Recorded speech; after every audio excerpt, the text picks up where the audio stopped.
सभी को नमस्कार। रुद्र अकेडमी ऑनलाइन क्लासेस में आपका स्वागत है।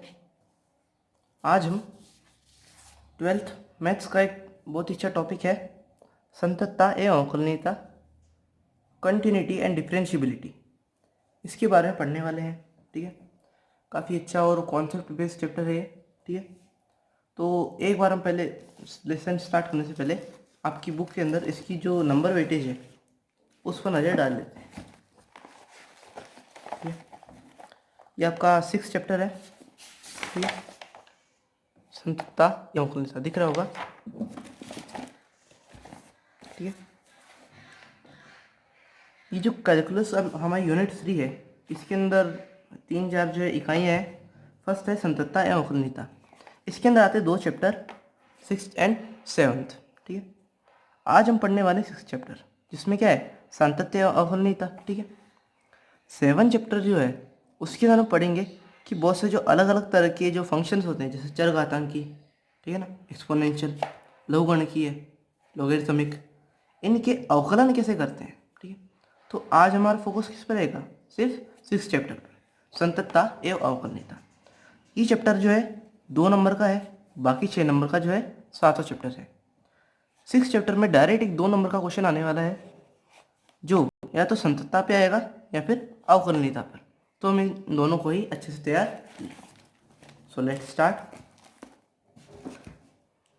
इसके 2 पार्ट्स हैं, जैसे आपको पता होगा, संततता एवं अवकलनीयता। ठीक है, फर्स्ट है संततता, कंटिन्यूटी। ठीक है, इससे समझने से पहले एक बात ध्यान में रखिए कि संततता एवं अवकलनीयता दोनों जो है ये लिमिट पे बेस्ड है। लिमिट जो आपने 11th क्लास में पढ़ी होगी, सीमा, लिमिट s टेंड्स टू 0 जैसे कि। ठीक है, तो लिमिट पे बेस्ड है। आपको वैसे आती होगी, फिर भी अगर नहीं आती तो मैं आपको थोड़ी देर बाद समझा ही दूंगा। ठीक है, अब संततता की बात आती है तो चलो उससे पहले एक वर्ड पे थोड़ा विचार कर लें।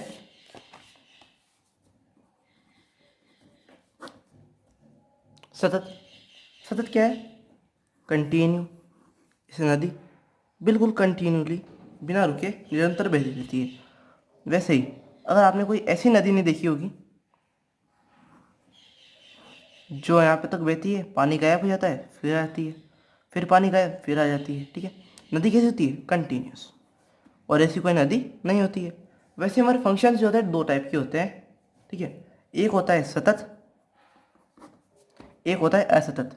सतत जिनके ग्राफ्स जो होते हैं बिल्कुल कंटिन्यू चलते हैं, कहीं से टूटे हुए नहीं होते।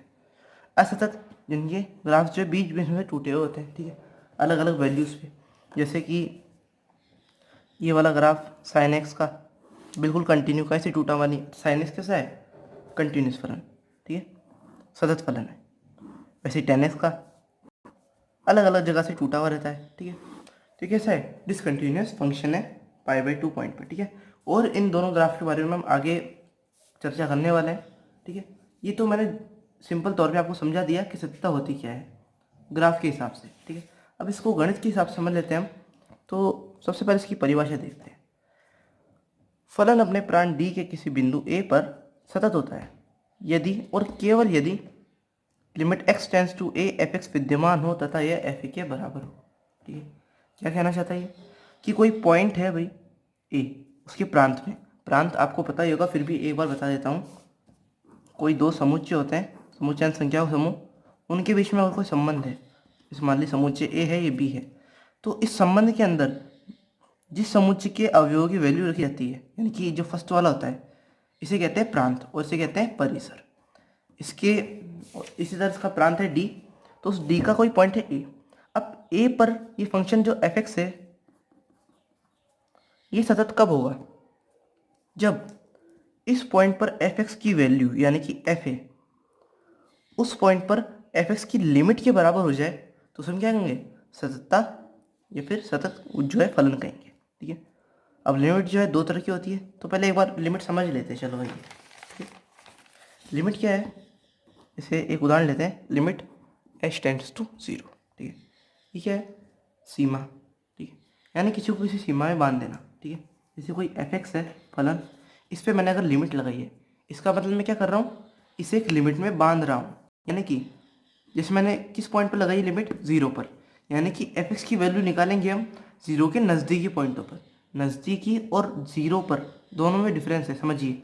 यहाँ पर h टेंड्स टू ज़ीरो है, h is not is equal to zero, h zero नहीं है, लेकिन h जो है ज़ीरो के बिल्कुल करीब वाला पॉइंट है, जैसे कि 0.001, 0.0001 या फिर -0.001। दाएं या बाईं तरफ कोई पॉइंट है, तो लिमिट का मतलब क्या है, जो जिस पॉइंट पर हम किस फंक्शन पर लिमिट लगा रहे हैं, तो उस पॉइंट की दाएं या बाईं साइड में बहुत ही नज़दीकी पॉइंट पर, है ना, उस फंक्शन की वैल्यू फाइंड करना, दैट्स द लिमिट। ठीक है, इतनी बात आपको समझ में आ गई। अब जब लिमिट समझ चुके हैं तो हम संता पर वापस आ जाते हैं। ठीक है, अब लिमिट जैसे मैं बताया कि लिमिट कहाँ लगाते हैं, या तो दाएं तरफ नज़दीकी पॉइंट पर या बाएं तरफ। तो ऐसे ही मैंने एक ये लिमिट है जो दाएं तरफ के पॉजिटिव पॉइंट पर लगाई हुई है, और एक लिमिट दाएं तरफ नेगेटिव पॉइंट पर। ठीक है, ये दोनों की वैल्यू जब एफ ए के बराबर हो जाए तो ये क्या होगा, फलन जो है कंटिन्यूस होगा। इन दोनों को हम ऐसे भी लिख सकते हैं, इक्वल टू एफ ए। ये चीज़ जो है ये ज़्यादातर क्वेश्चन में हमारे काम आने वाली ये फॉर्मूला। ठीक है, अब इसको और अच्छे समझने के लिए मैं आपको एक और एग्जांपल दूँ। ठीक है,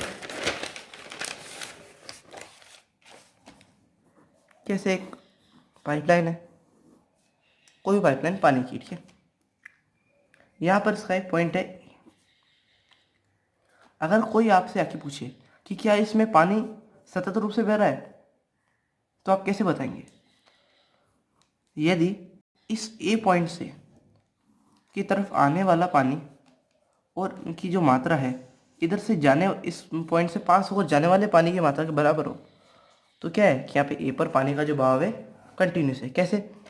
अगर मान लीजिए यहाँ पे पानी है यहाँ थोड़ा, ठीक है, और पानी जो गया वो पहले वाले पानी से थोड़ा कम था, इसका मतलब क्या है, ए पर कुछ ना कुछ रुकावट आ गई है। ठीक है, तो कंटिन्यूस कब कहेंगे हम इसे, जब जितना पानी आ रहा है उतना ही पानी ए से पास होकर दूसरी तरफ जा रहा है। तो इसमें क्या कहेंगे कि ए पॉइंट जो एक पाइपलाइन का है उस पर पानी जो है कंटिन्यूसली फ्लो कर रहा है। ठीक है, वैसे ही फंक्शंस पर बात आती है, तो किसी ए पॉइंट पर कोई फंक्शन कंटिन्यूस कब होगा, जब उसकी लेफ्ट हैंड लिमिट और राइट हैंड लिमिट उसके पॉइंट, उसी पॉइंट पर जो फंक्शन की वैल्यू है, ये तीनों जो चीज़ें बराबर आ जाए तो फंक्शन कैसा होगा, सतत, कंटिन्यू। और ये गुण जो होता है किसी फलन का उसे हम कहते हैं संततता या फिर कंटिन्यूटी। इतनी बात आपको समझ में आ गई होगी। अब चलो आगे बढ़ते हैं। अब इसे एक बार ग्राफ से मान लिया जाए। ठीक है, जैसे कि आपको दिख रहा है F X equal to sine X का वक्र। साइन एक्स ट्रिग्नोमेट्रिक फंक्शन है, ठीक है, ज्या जिसे कहते हैं। ठीक है, इसका वक्र आपने 11th में देखा ही है। तो एक बार देखिए, ये कहीं से भी टूटा हुआ नहीं है, इसका मतलब क्या है, कंटिन्यूस है। कोई भी पॉइंट ले लीजिए, साइन एक्स का वक्र कभी भी बीच में से टूटा हुआ नहीं होता, इसलिए साइन एक्स जो है हर पर्टिकुलर पॉइंट पे सतत होता है। ठीक है, आई बात समझिए। अब आती है अगले पॉइंट पर। ठीक है, ठीक है, F is equal to 10x का वक्र। अब 10x का वक्र ये भी आपने देखा है, कुछ ऐसा होता है, ये π/2 तक तो चलता रहा, यहाँ पे मिलेगा नहीं, ठीक है ना, थोड़ी डायग्राम में मिस्टेक है, ये मिलेगा इन्फिनिटी पर। π/2 तो चला, फिर वहाँ पर रुक गया, फिर डायरेक्ट ये -π/2 पर आया, सॉरी माइनस इन्फिनिटी पर, फिर वापस इन्फिनिटी तक, फिर इन्फिनिटी से -इन्फिनिटी तक, ऐसे ही बीच बीच में रुक रुक कर चल रहा है। पानी नल में आता है फिर रुक जाता है, आता है फिर रुक जाता है, तो क्या है, डिसकंटिन्यूस। किस पॉइंट पर, π/2 पॉइंट पर। ठीक है, अगर मैं आपसे पूछ लूँ कि 10x जो है π/4 पॉइंट पर, यानी कि पॉइंट π/4 पर, x यहाँ पर x की वैल्यू π/4 है, यानी कि लगभग यहाँ पर 10x कैसा फंक्शन है, तो आप क्या कहेंगे, सतत या असतत? सतत। क्यों? क्योंकि π/4 के आसपास में कहीं से भी टूटा हुआ नहीं है। ये असतत कहाँ है, π/2 पर और 3π/2 पर। तो ठीक है ना, ध्यान रखिए 10x हमेशा असतत नहीं है, सिर्फ कुछ पर्टिकुलर पॉइंट्स है जिन पर ये असतत है, जैसे x इक्वल टू +- π/2 और x इक्वल टू +- 3π/2 और ऐसे सिमिलर पॉइंट्स पर। ठीक है, इतनी बात आपको समझ में आ गई होगी। ठीक है, अब आगे बढ़ते हैं।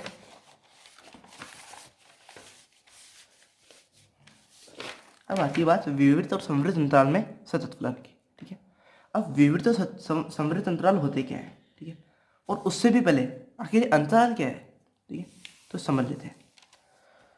जैसे मान लीजिए कोई एक संख्या को समूह, कोई समूह है, ठीक है, ए और बी, जैसे बहुत सारे समूह हैं, ए सी डी ई बी, आप कुछ भी ले सकते हैं। अगर मैं बोलूँ ए और बी के का अंतराल जो है तो उससे उसके अंदर सारे पॉइंट इंक्लूड हो जाएंगे, ठीक है। यानी कि अंतराल जो है वो ये शो करता है, मेरे कहने का मतलब ये है कि अगर हम किन्हीं दो पॉइंट्स के बीच में अंतराल निकालते हैं तो अंतराल जो उन पॉइंट्स का समुच्चय बन जाता है जो उन दोनों पॉइंट के बीच में आ रहे हैं। समझ में आई बात? अंतराल क्या है? जिन दो पॉइंट के बीच में हम डिफरेंस निकाल रहे हैं उन दोनों पॉइंट के बीच में आने वाले जितने पॉइंट्स हैं वो उस अंतराल के अंदर आ जाते हैं, ठीक है। इतनी बात समझ में आई? इससे हम कॉर्नर पॉइंट से शो करते हैं जिनके बीच में हम अंतराल निकाल रहे हैं। अब ये दो तरह का होता है, ओपन यानी कि विवृत, एक क्लोज यानी कि समवृत्त, ठीक है। ओपन क्या है? नाम से ही जैसे पता चल रहा है खुला, इसे छोटे ब्रैकेट से शो करते हैं, ठीक है। अब इसमें क्या होता है कि हम कॉर्नर पॉइंट को इंक्लूड नहीं करते। अगर आपसे कोई पूछे कि इस अंतराल में कौन कौन से पॉइंट्स है तो आप बोलेंगे क्या? सी, डी और ई, ए बी को इंक्लूड नहीं करना है, ठीक है। अगर क्लोज इंटरवल आ जाए तो इसका मतलब है बंद, यानी कि इसमें ये दोनों भी इंक्लूड हो जाएंगे, यानी कि इसके अवयव क्या है? ए डी सी ई और बी, ठीक है। इसमें दोनों पॉइंट्स को इंक्लूड कर लेते हैं। अब आती है इनमें फलन के कंटिन्यूस होने की बात, ठीक है। विविध अंतराल में सतत फलन, ठीक है। एफ एक्स ए बी में सतत होगा यदि वह उस अंतराल के प्रत्येक बिंदु पर सतत हो, ठीक है। यहाँ पे प्रत्येक से कंफ्यूज मत होना, प्रत्येक सी डी ई के लिए ही है, प्रत्येक में ए और बी नहीं इंक्लूड होगा। क्यों? क्योंकि ओपन इंटरवल है। तो अगर सी डी और ई यानी कि प्रत्येक पॉइंट पर अगर सतत है तो एफ एक्स कैसा है? ए बी ओपन इंटरवल में सतत है, ठीक है। समझ में आया? आगे बढ़ते हैं। समृद्ध अंतराल में सतत फलन, ठीक है। समृद्ध अंतराल में सतत फलन होने के लिए तीन सिचुएशन है। पहली, ए पर दाईं ओर, बी पर बाईं ओर और विविध अंतराल ए में सतत। आप समझते हैं। अब देखिए मैंने यहाँ पे ए के दाईं ओर को काटकर ए पर बाईं ओर दाईं ओर लिखा है, ठीक है ना। की और पर में डिफरेंस क्या है? बहुत डिफरेंस है, ठीक है ना। ए के दाईं ओर का मतलब हो जाता है कि ए के दाईं ओर वाले पॉइंट यानी कि सी पर इसकी सततता की जांच, और ए पर दाईं ओर यानी कि ए पर, ठीक है। मतलब कहने का मतलब ये है कि कैसा है? क्लोज इंटरवल है, क्लोज में ए और बी भी इंक्लूड होंगे, तो ए पर दाईं ओर लिखना पड़ेगा। क्यों? क्योंकि इसमें ए भी तो इंक्लूड होता है। अगर हम ए के दाईं ओर सतत की बात करेंगे तो हम जांच किस पे कर रहे हैं? ए के दाईं ओर वाले पॉइंट यानी कि सी पर। और जब हम ए पर बोलते हैं यानी कि हम ए पर सततता की जांच कर रहे हैं, तो ए पर दाईं ओर। अब ए पर बाईं ओर क्यों नहीं? ठीक है, बाईं ओर इसलिए नहीं क्योंकि ए के बाईं ओर ऐसा कोई भी पॉइंट नहीं है जो इसके अंदर आता हो, ठीक है। ये कॉर्नर पॉइंट है। वैसे ही बी के बाईं ओर दाईं ओर कोई पॉइंट है ही नहीं। अब देखिए बी पर दाईं ओर, सॉरी बाईं ओर, बी पर, ये पर और के में थोड़ा ध्यान रखना। तीसरा पॉइंट है विविध अंतराल ए बी में सतत हो। अब सीधी सीधी बात है, अगर कोई ये ना कोई फंक्शन, ये सी डी ई में अगर कोई फंक्शन सतत नहीं होगा तो ए बी सी डी और ई में कैसे सतत हो सकता है? ये सोचिए, जब इन तीनों पॉइंट पे फंक्शन सतत नहीं है तो इन पांचों पर कैसे होगा? क्यों? क्योंकि प्रत्येक पॉइंट सतत होना जरूरी है। तो ओपन इंटरवल में अगर सतत है तो क्लोज इंटरवल में सतत होगा, ठीक है। इतनी बात समझ में आई? इसकी तीन कंडीशन है, इसकी सिर्फ एक ही है, प्रत्येक बिंदु पर सतत हो। समझ में आ गया होगा। और अगर आपको नहीं आया तो आप वीडियो को वापस बैक करके और देख सकते हैं, ठीक है। अब ये सततता है, इसके कुछ गुणधर्म है, ठीक है। जैसे मान लीजिए कोई दो फंक्शन है एफ एक्स जी एक्स, ये दोनों मान लीजिए दोनों के दोनों सतत है, सतत, ठीक है, कंटिन्यूस। अब दो कंटिन्यूस फंक्शन है, उनका प्लस, उनका माइनस और उनका मल्टीप्लाई, तीनों के जो आंसर आएंगे वो कैसे होंगे? कंटिन्यूस यानी कि सतत, यानी कि दो सतत फलनों का जोड़, योग और जो भी घटाना और गुणा जो है वो कंटिन्यूस होता है। इनका डिवाइडेशन भी कंटिन्यूस होगा। अब जब हर जो है यानी कि जो नीचे वाला है पार्ट वो जीरो ना हो, क्योंकि अगर जीरो हो गया तो इसकी वैल्यू क्या हो जाएगी? इन्फिनिटी। इसलिए चार गुणधर्म है, ठीक है। इतनी बात समझ में आ गई होगी। बेसिक कॉन्सेप्ट तो सततता का यहीं पे खत्म होता है, लेकिन इसके हम एक बार इसके क्वेश्चंस पे थोड़ा डिस्कस कर लें कि क्वेश्चंस कैसे आते हैं। इसके तीन टाइप के क्वेश्चन आते हैं।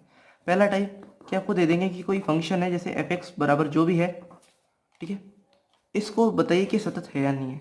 दूसरा पॉइंट, कोई आपको फंक्शन दे देंगे, जैसे मान लीजिए एफ एक्स बराबर आपको दे दिया 2x² प्लस 2xm प्लस 1, ठीक है, दिख रहा है ना, 2xm प्लस 1। अब आपको बोल दिया कि ये किसी पॉइंट पर सतत है, और सतत है तो इस m जो वेरिएबल है इसकी वैल्यू फाइंड करो। इस टाइप के क्वेश्चन थोड़े कम मिलेंगे, लेकिन क्वेश्चंस जो है ना ज़्यादा इंपॉर्टेंट है, तो इन पर विशेष ध्यान देना। तीसरा जो टाइप का क्वेश्चन आएगा वो आएगा कि आपको सिद्ध करने के लिए दे देंगे डायरेक्ट कि सिद्ध कीजिए फंक्शन जो है सतत है, या फिर सिद्ध कीजिए कि ये सतत नहीं है। 3 टाइप्स के क्वेश्चन आएंगे, इसकी थ्योरी ये भी कंप्लीट होती है, ठीक है। अब रही बात इसके क्वेश्चन प्रैक्टिस की, तो क्वेश्चंस की जो प्रैक्टिस है वो हम अगले सेशन में डिस्कस करेंगे, ठीक है।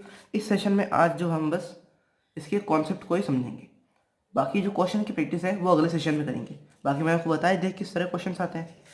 अब संतता तो यहीं पे ख़त्म है, हम बात करते हैं अब अवकलनीयता की, ठीक है। अवकलनीयता, इसको एक बार सिंपल वे में समझते हैं। अवकलनीयता यानी कि कोई फलन उसका अवकलन हो सकता है कि नहीं हो सकता है, वो अवकलन के लायक या नहीं है ना। ये तो इसका सिंपल मीनिंग है, ठीक है।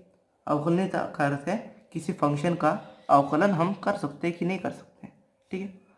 अब गणितीय रूप से इसकी क्या परिभाषा है। अब एक बात ध्यान रखिए, आपने 11th क्लास में 10th चैप्टर में प्रथम सिद्धांत के बारे में सुना होगा, प्रथम सिद्धांत से अवकलन, तो वहाँ से एक समीकरण यहाँ पे आई है।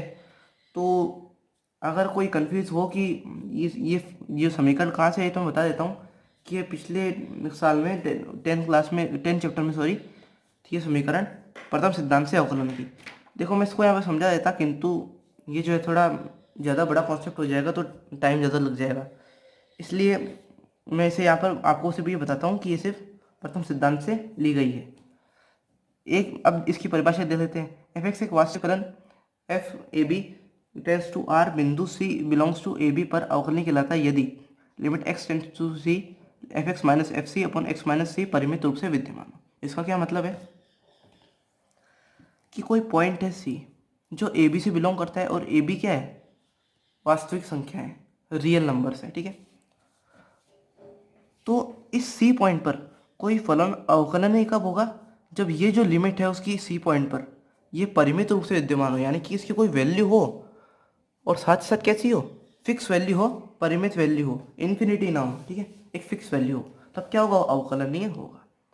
इस लिमिट को हम बोलते हैं पॉइंट सी पर एफ एक्स का अवकलज, तथा इसे किससे दर्शाते हैं, एफ डैश सी से, ठीक है। इतनी बात समझ में आई। अब जैसा मैंने लिमिट में बताया कि 2 तरह की लिमिट होती है, left hand limit and right hand limit, वैसे डेरिवेटिव जो है ना वो भी 2 तरह के होते हैं, लेफ्ट हैंड डेरिवेटिव और राइट हैंड डेरिवेटिव। मैंने क्या बताया था, लिमिट हम कभी भी इस पॉइंट पर नहीं निकालते हैं, मतलब सॉरी मैं कहना चाहता हूँ कि लिमिट में हम इस फंक्शन की वैल्यू सी पर नहीं निकालते हैं, सी के किसी पास वाले बाएं या दाएं किसी पॉइंट पर निकालते हैं, जिसके मैंने आपको बताया था। तो इसमें भी हमें 2 पॉइंट लेने पड़ेंगे, एक तो सी के बाईं ओर और एक सी के दाईं ओर। इसे हम कहते हैं सी माइनस एच और इसे कहते हैं सी प्लस एच। यहाँ पर h 0 से छोटा है, यहाँ पर h 0 से बड़ा है, यह है दायां अवकलज, यह है बायां अवकलज। इतनी बात समझ में आई आपको, ठीक है। अब आते हैं बायां अवकलज के ऊपर, ठीक है। कोई फलन f x अपने प्रांत के किसी बिंदु c पर बाईं तरफ से अवकलनीय कहलाता है यदि ये जो लिमिट है, limit h tends to 0 F C minus H minus F C upon minus H, जहाँ h इज लेस देन 0 का मान विद्यमान हो, परिमित हो। यानी कि जो लिमिट है लेफ्ट हैंड लिमिट, जहाँ पर h क्या रखा है हमने, माइनस एच रखा है, ठीक है ना। इसमें कुछ नहीं करा हमने, x की जगह बस c माइनस एच लिख दिया है, ठीक है, देख लीजिए, और कुछ भी नहीं करा है, ठीक है। इतना रखा तो ये आ गई लिमिट हमारे पास एक, जहाँ पर h क्या है, 0 से छोटा है, ठीक है। इसकी अगर वैल्यू, ठीक है ना, इसकी अगर वैल्यू कुछ ना कुछ वैल्यू हो और परिमित हो, यानी कि फिक्स कोई वैल्यू हो, तो उसे क्या कहते हैं हम, कि ये बाईं ओर से क्या है, अवकलनीय है, ठीक है। कोई फलन f में प्रांत के किसी बिंदु c पर बाईं तरफ से अवकलनीय कहलाता है यदि ये जो लिमिट है ये विद्यमान तो हो, साथ ही परिमित भी हो। इसे हम कैसे डिनोट करते हैं, L D f c, L f डे सी, या फिर एफ डे सी माइनस 0, किसी से भी कर सकते हैं, ठीक है। और इसे कहते हैं कि हम एफ एक्स का बिंदु सी पर बायां अवकलज, ठीक है। अब बात आती है फलन का दायां अवकलज, बिल्कुल ऐसा ही है, बस h प्लस रखना है हमें, ठीक है ना। इसमें इस समीकरण के अंदर हम x की जगह c प्लस एच रख देंगे, ठीक है। रख के देखिए तो ये समीकरण आ जाएगी। तो कोई फलन अपने प्रांत के किसी बिंदु पर, कोई बिंदु है c, उस पर दाएं तरफ से अवकलनीय कब होगा, जब ये वाली जो लिमिट है जहाँ h इज ग्रेटर देन 0 का मान जो है, मान कुछ ना कुछ हो और फिक्स वैल्यू हो, ठीक है। यानी कि अनंत ना हो, क्योंकि अगर अनंत हो गया तो ये अवकलनीय नहीं होगा। चाहे इस दोनों में से किसी एक की वैल्यू अगर अनंत हो गई तो क्या होगा, अवकलनीय नहीं होगा। ठीक है, तो विद्यमान हो व परिमित हो, इसे हम क्या कहते हैं, आर एफ डे सी या एफ डे सी प्लस जीरो या फिर आर डी एफ सी, तीनों में से किससे भी डिनोट कर सकते हैं। और यह है क्या, फलन एफ एक्स का बिंदु सी पर दायां अवकलज। अब बात आती है अवकलनीय फलन की।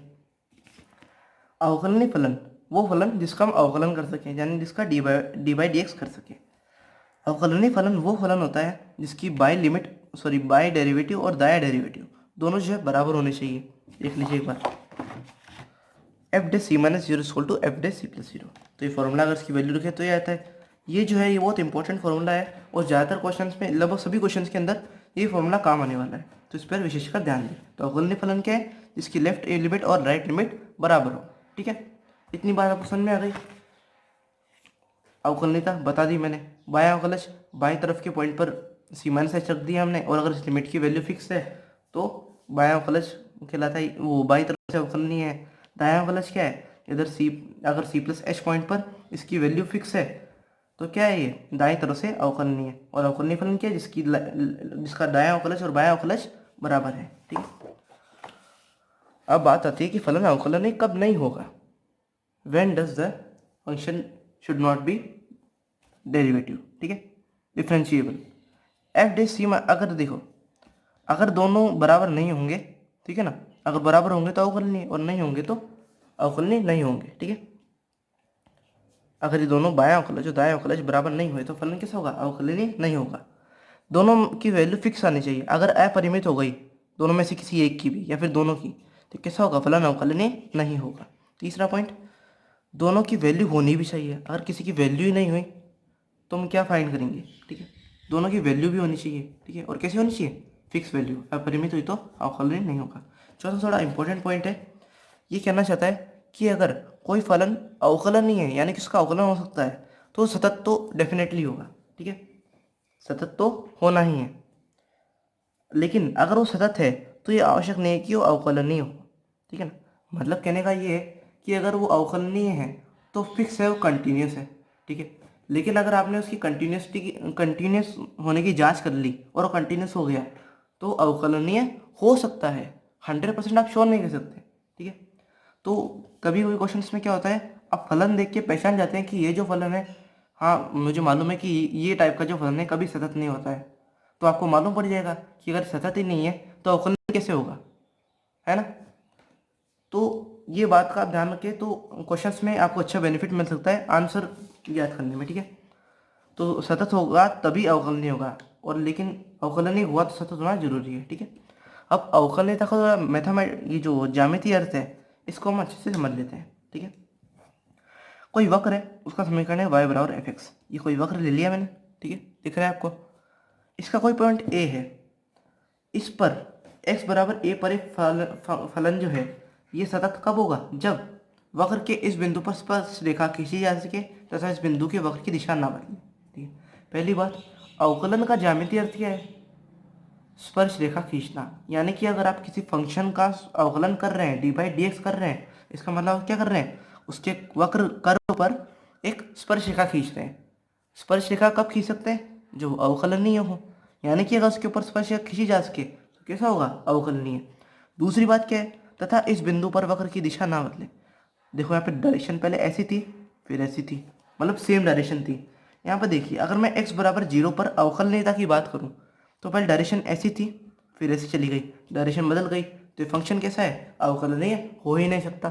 क्यों, क्योंकि डायरेक्शन बदल रही। तो दो कंडीशन है, पहली बात उस पर्टिकुलर पॉइंट पर एक स्पर्शरेखा खींची जा सके, दूसरी बात उसकी डायरेक्शन नहीं बदलनी चाहिए। ठीक है, ये है अवकलनीयता का ज्यामितीय अर्थ। अब देखिए ये कैसा है, सतत भी है अवकलनीय भी है। ये कैसा है, सतत है किंतु अवकलनीय नहीं है। सतत कैसे, क्योंकि देखो कैसे टूटा हुआ नहीं है, ये ना ये टूटा हुआ है। अब एक फलन और देखते हैं, इसका वक्र ऐसे गया तो ये कैसा फलन है, अवकलनीय तो है लेकिन सतत नहीं है, है ना। नहीं, ये ना तो सतत है ना ही अवकलनीय है। क्यों, क्योंकि पहली बात हमें फर्स्ट प्रायोरिटी क्या है कि सतत होना तो जरूरी है। अगर सतत ही नहीं हुआ तो अवकलनीय कहाँ से होगा, क्योंकि ग्राफ क्या है, टूटा हुआ है। अब जैसे कि मैंने आपको सततता के 4 गुणधर्म बताए थे, जोड़ भागी गुणा भाग वाले, वही 4 गुणधर्म इसमें लागू होते हैं। यानी कि अगर दो फंक्शन है एफ एक्स और जी एक्स, उनका प्लस माइनस और मल्टीप्लाई तीनों क्या होंगे, अवकलनीय होंगे यदि दोनों के दोनों फंक्शन है जो अवकलनीय है। ठीक है, सेम टू सेम वही है। और भाग, ठीक है ना, बिल्कुल यही वाली जो 3 सिचुएशन बताई ना, ये वाली। और ये जो उनका डिवाइडेशन है ये भी अवकलनीय होगा, कब, जब जी एक्स जो है वो 0 ना हो, और ये दोनों कैसे हो, अवकलनीय। इतनी बात समझ में आई। इसके क्वेश्चन के भी 3 ही टाइप है, बिल्कुल वैसे जैसे सत्ता के थे। फर्स्ट टाइप जो मैंने आपको बताया कि उसकी जांच करना कि अवकलनीय है या नहीं है। दूसरा टाइप जो मैंने आपको बताया कि उसमें आपको कोई फंक्शन दे दिया F X is equal to कुछ भी दे, जैसे में 2m+1x²। ठीक है, जैसे ये कोई फंक्शन दे दिया मान लीजिए, तो इसमें आपको m की वैल्यू फाइंड करनी है। ठीक है, समझ में आ रहा है ना। तो इस टाइप के क्वेश्चन भी कम ही है, तो इन पे तो विशेष ध्यान देना ही है दूसरे टाइप के क्वेश्चन पर।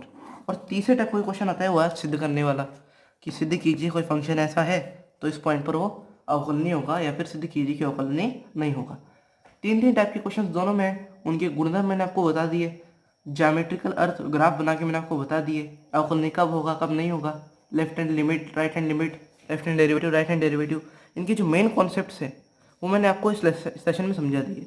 कॉन्सेप्ट को समझना बहुत ही ज़्यादा ज़रूरी है, कि कॉन्सेप्ट को समझ के करके ही हम चैप्टर को अच्छे से क्लियर कर सकते हैं।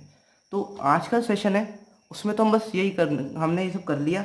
अगला सेशन आएगा उसके अंदर में इसके जो इम्पोर्टेंट क्वेश्चन है, अलग अलग टाइप के फंक्शन है, लॉगरिथम टाइप के, उनके ऊपर जांच कैसे करते हैं उनके बारे में हम अध्ययन करेंगे। ठीक है, उसमें आपको थोड़ी बहुत छोटी मोटी ट्रिक्स भी बताऊंगा कि कैसे पता लगाना है कि फलन जो है अवकलनीय है या नहीं है। ठीक है, तो आज तो आप इतना ही कीजिए कि जो आज हमने पढ़ा है इसको रिवाइज कीजिए, और अगर आप क्वेश्चन करना चाहें तो सेल्फ पे कर सकते हैं, क्योंकि आप सेल्फ करेंगे तो वो और भी ज़्यादा अच्छा रहेगा। ठीक है, तो सेल्फ क्वेश्चंस की ट्राई कीजिए और इसे अच्छे से पढ़िए, और अगले सेशन में हम वैसे क्वेश्चंस को करने वाले हैं। तब तक के लिए गुड बाय, और वीडियो अगर पसंद आई हो तो लाइक ज़रूर करें।